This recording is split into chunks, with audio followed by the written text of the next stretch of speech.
प्यारे बच्चों नमस्कार। बेटा आज हम हमारी हिंदी पाठ्य पुस्तिका का पाठ 13 पढ़ने जा रहे हैं। ओके, जिसका विषय है गैलीलियो की दूरबीन।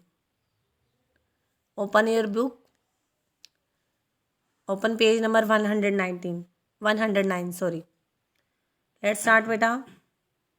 बेटा इस जो पाठ का थीम है वो है विज्ञान और तकनीक। इसमें हम जो विज्ञान ने तकनीकी जो विकास हुआ है उनके बारे में पढ़ेंगे।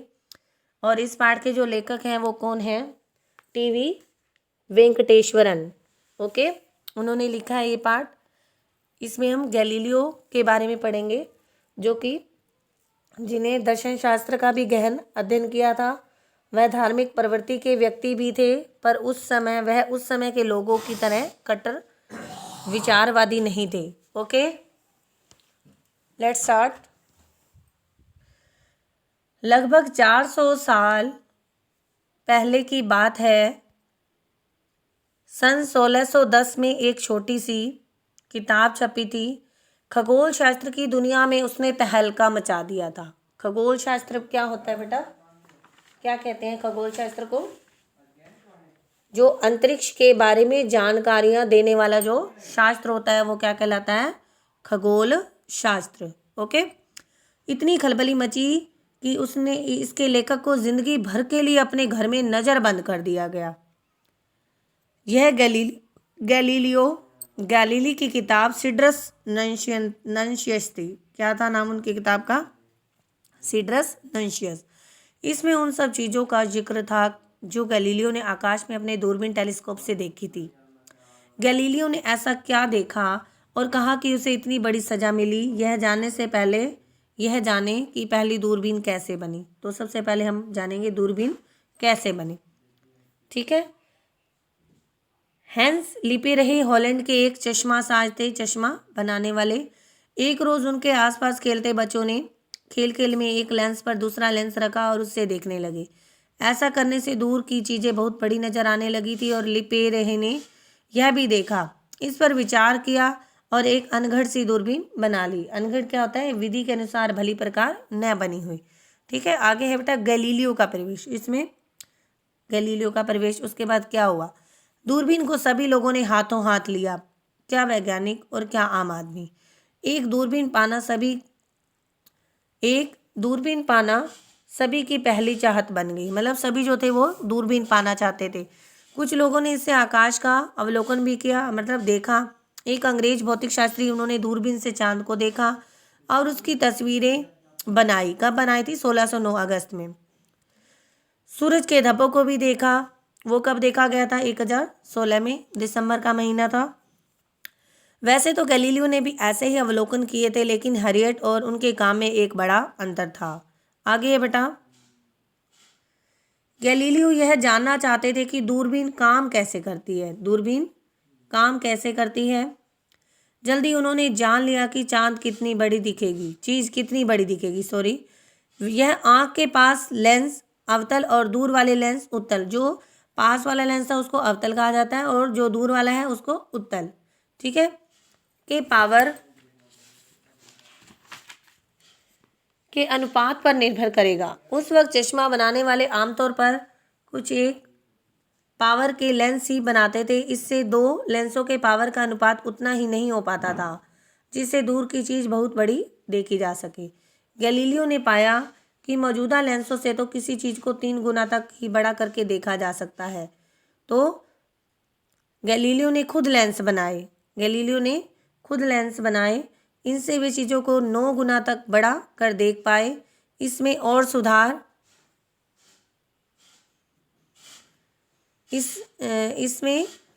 सुधार कर वे चीज़ों को 20 गुना तक बड़ा करके देख पाए। उन्होंने आकाशीय पिंडों के अवलोकन में इसी दूरबीन का इस्तेमाल किया। इसके बाद है बेटा चांद और दूसरे आकाशीय पिंडों का अवलोकन। रात के आकाश में चांद से आकर्षक और क्या होगा? सन 1609 में दिसंबर के आसपास गैलीलियो ने कई रातों तक लगातार चांद को देखा। उन्होंने पाया कि चांद गोल तो है, पर उसकी सतह बहुत ऊबड़ खाबड़ है। पृथ्वी की तरह ही चांद की सतह पर भी कई पर्वतमालाएं हैं तो कई गहरी घाटियां। एक अनगढ़ दूरबीन तक से चांद की सतह के गड्ढे देखे जा सकते थे। ये गड्ढे शायद किसी उपग्रह या उल्का के टकराने से बने होंगे। दूरबीन द्वारा गैलीलियो अंदाजा लगा पाए कि चांद की सतह पर पर्वतमालाएं हैं। यह तो हम जानते ही हैं कि सुबह सूरज की किरणें पहले बादलों को चमकाती हैं, फिर ज़मीन तक पहुंचती हैं। इसी तरह पर्वतों की चोटियों तक पहुंचने के काफ़ी समय बाद ही सूरज की रोशनी घाटियों की गहराई तक पहुंचती है। गैलीलियो ने चांद का वह हिस्सा ध्यान से देखा जहां सूरज की रोशनी पड़ रही थी। उन्होंने पाया कि वहां कुछ जगह पर तो रोशनी पहले पहुंच जाती है और उसके काफ़ी समय बाद सतह तक पहुंचती है। इससे उन्होंने निष्कर्ष निकाला कि वे पर्वतों की चोटियां होंगी। उनकी परछाई की लंबाई से उन्होंने इन चोटियों की ऊंचाई तक की गणना कर ली। इससे साफ था कि चांद जैसे आकाशीय पिंड काफ़ी हद तक हमारी पृथ्वी जैसे ही हैं। ठीक है। गैलीलियो ने कई ग्रहों का अवलोकन भी किया। अपनी दूरबीन से उन्होंने बृहस्पति ग्रह के पास एक छोटे से पिंड देखे। दूरबीन के बगैर इन्हें देखा नहीं जा सकता था।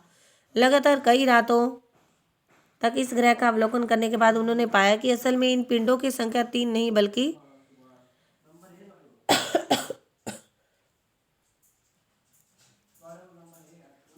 बल्कि चार है, और यह कि हर रात इनकी जगह बदलती रहती है। कभी ये पिंड ग्रह के पीछे छिप जाते हैं और कभी सामने आ जाते हैं।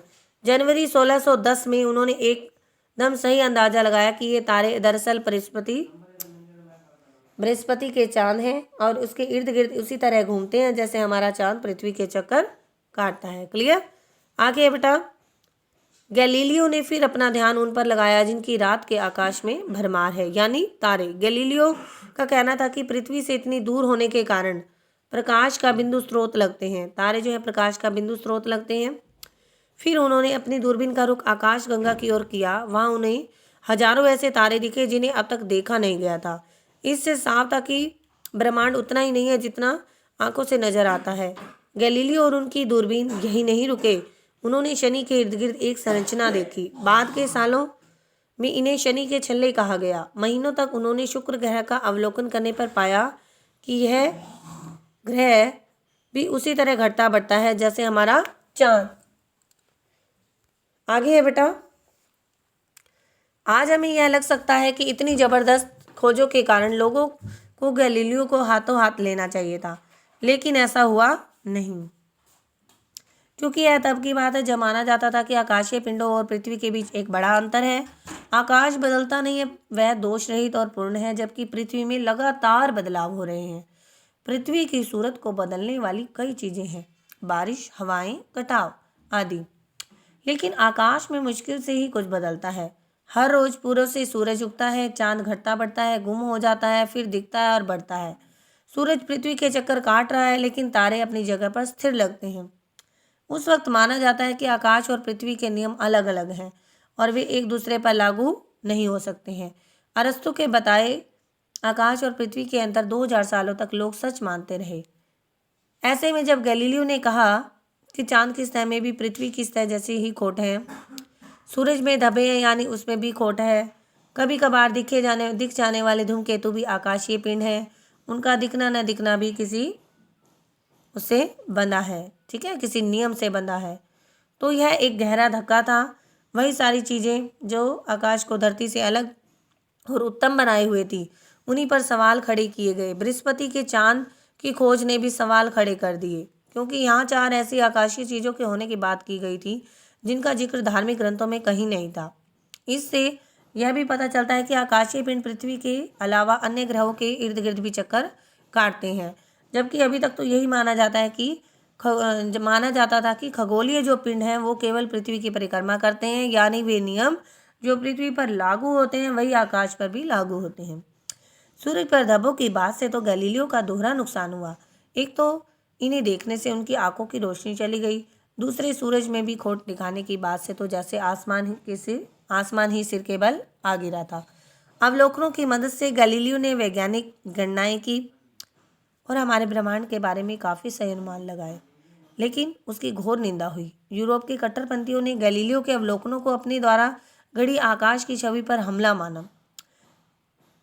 चर्च के लोग तो गैलीलियो से इस कदर खफा थे, उन्होंने दूरबीन को देखने तक से इनकार कर दिया। आगे ये बेटा, धार्मिक अदालत ने उन्हें दोषी पाया और उन पर जोर डाला गया कि वे अपने वैज्ञानिक विचारों को त्याग दें, और फिर उन्हें हमेशा के लिए अपने घर में नज़रबंद कर दिया गया। गैलीलियो के बाद क्या हुआ बेटा, गैलीलियो की दूरबीन में और सुधार करके केपलर और न्यूटन ने नई और ज़्यादा नई विकसित दूरबीनें बनाई। ठीक है, केपलर और न्यूटन ने ज़्यादा विकसित दूरबीनें बनाई। इनसे हम अंतरिक्ष के अन्य कई पिंडों को और ज़्यादा बारीकी से देख पाए। इससे न केवल हम सूरज की परिक्रमा करते ग्रहों के बारे में अधिक जानकारी जुटा पाए, विभिन्न तारों की परिक्रमा करते 200 से ज़्यादा ग्रहों को भी ढूंढ पाए हैं। कोई भी लंबी यात्रा एक कदम से ही तो शुरू होती है। गैलीलियो ने 400 साल पहले कदम रखा था, पहला कदम रखा था, एक दृढ़ कदम। ठीक है, एक दृढ़ कदम, सही दिशा में रखा गया कदम। ठीक है बेटा, तो जो गैलीलियो थे वो खगोल शास्त्री भी थे और उन्हें दर्शन शास्त्र का भी गहरा अध्ययन किया था उन्होंने। वह धार्मिक प्रवृत्ति के व्यक्ति थे और वह उस समय के लोगों की तरह कट्टर विचारवादी नहीं थे। तो बेटा आपने इस पाठ को ध्यानपूर्वक पढ़ना है, वह इसका अभ्यास कार्य आप स्वयं फाइंड आउट करेंगे। ओके, वह इसके शब्दार्थ आपने अपनी उत्तर पुस्तिका में सुंदर लिखाई में लिख लेने हैं। ठीक है, लघु प्रश्न उत्तर आप इसके फाइंड आउट करेंगे। ओके बेटा।